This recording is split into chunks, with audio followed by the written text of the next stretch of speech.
তো বন্ধুরা, অনেকের মনেই প্রশ্ন আছে যে সুরজিৎ এখন কই আছে।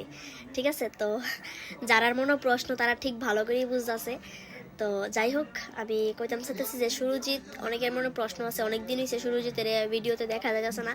আর যে ভিডিওগুলি আমি বিয়ের পোস্ট করতেছি ওইটি তো আগের ভিডিও, আমি এখন পোস্ট করতেছি। তো সুরজিৎ আছে এখন ডিউটিতে, ঠিক আছে। আর সুরজিৎ আসলে শ্বশুরবাড়ির থেকে ডিউটিতে গেছে।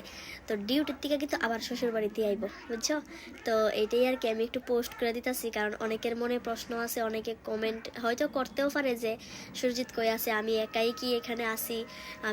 আমরা তো দুইজনাই ছিলাম আগরতলা, বাবার বাড়িতে বেড়াইতাম। তো সুরজিৎ কই? সুরজিৎ গেছে আমারে আগরতলা রাখিয়া ডিউটি সাইরা আবার আইব আমার মানে সুরজিতের শ্বশুর বাড়িতে। আর আমারে হয়তো বেড়াইতেও পারি, আবার এমন আছে আবার পরে আবার গিয়ে ডিউটি করতে পারে। তো ক্লিয়ার হয়ে গেছে গা সুরজিৎ কই।